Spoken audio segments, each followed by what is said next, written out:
Eh ben Dick, eh ben Bédi, le son il a fait chkouch, ok, on est d'accord. Merci, outil qui a planté au moment où le jingle se lançait.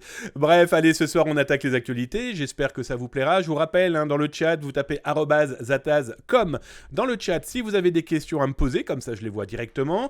Si jamais vous avez aussi des tranches de vie à partager, des informations, voilà, que vous souhaitez que je lise pour que ceux qui nous regardent dans leur télévision, dans leur salon, dans leur cuisine, dans leur toilette, dans le train, dans la voiture, où ils veulent, ils n'ont pas obligatoirement le chat, et comme ça, ils entendent ce que vous écrivez. Je vous le rappelle, si vous êtes sur Twitch, c'est en dessous, dans le chat. Si tu nous suis sur Google, il n'y a pas de chat, mais tu retrouves dans le lien, là en dessous, tout le descriptif de l'émission et des articles et des reportages et des tutos qu'on va traiter ce soir. N'oublie pas d'appuyer sur la petite cloche et le petit pouce, ça fait toujours plaisir. Un petit message, ça aussi, ça fait plaisir. Et je vous rappelle, vous suivre, follow la chaîne YouTube. C'est entre 2 et 3 vidéos dédiées à la cybersécurité par jour. Bref, servez-vous, c'est fait pour ça.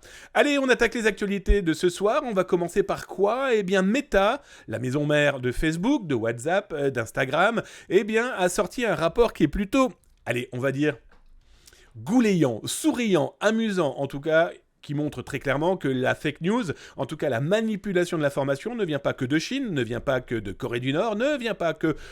Elles viennent partout en fait, Ça fait partie aujourd'hui d'une guerre de l'information ou de la désinformation. En tout cas, ce sont des éléments que n'importe quel pays doit prendre en compte parce que ne pas le prendre en compte, c'est laisser quand même la porte ouverte aux ennemis, soyons très très clairs. Et donc, cet article, et je vous le rappelle, vous le retrouvez dans le chat, là en dessous si tu es sur Twitch, tous les soirs 19h-20h si tu es en France, en Europe, et 13h-14h si tu es du côté de Québec, Montréal en tout cas, welcome. Eh bien...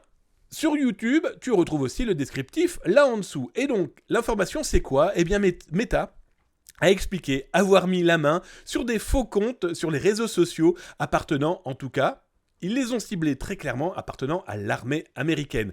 C'est 26 faux Instagram, 16 fausses pages, des faux groupes, des faux comptes. Bref, la mission de ces fausses pages, de ces faux espaces en tout cas, était de communiquer...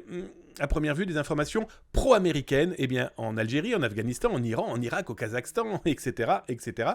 Ça, c'est plutôt intéressant parce que on se rend compte qu'ils peuvent aussi être montrés du doigt, très clairement, et bien là, ça n'a pas loupé. Alors, pour défendre...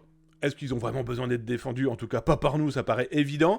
Mais là, ce qui est intéressant, c'est que Meta a aussi découvert d'autres faux comptes qui, à première vue, ont été mis en place par des Russes ou la Chine. Et dans l'article, je vous l'explique... que tout ça, c'est de bonne guerre, parce que les informations qui peuvent être diffusées ou utilisées, et certaines même de ces fausses pages et de ces faux comptes Facebook ou Instagram ou WhatsApp, ont aussi impacté le Canada, tout comme la France. Alors, si vous souhaitez en savoir plus, vous retrouvez dans l'article que je vous propose là-haut sur Zataz, le lien directement qui en renvoie... entre autres sur la publication de Meta, où là, vous avez un PDF, allez, regardez, on va aller jeter son œil, hop, et vous n'avez plus qu'à le télécharger, et ça vous mettra toutes les informations et toute la compréhension de leur enquête. Ça montre aussi qu'aujourd'hui, ils ne font plus aucune pitié, et que c'est aussi un moyen de rappeler aux différents avocats, aux différents pays qui reprochent à... Facebook, de ne pas véritablement bouger face aux fake news, ou en tout cas à la désinformation, ça leur permet clairement de pouvoir réagir et de dire, attendez, la preuve que si. Et regardez, en plus, on a des coupables qui sont montrés du doigt, tiens, c'est très étonnant, ces coupables sont américains. Tiens, petite information intéressante, vous retrouverez aussi une enquête du Washington Post traitant justement de ce cas où il faut savoir que fin septembre, mi-septembre plus exactement, le Pentagone a diligenté, quoi donc ? Une enquête clairement ouverte sur comment ça fonctionne aux États-Unis et l'armée américaine.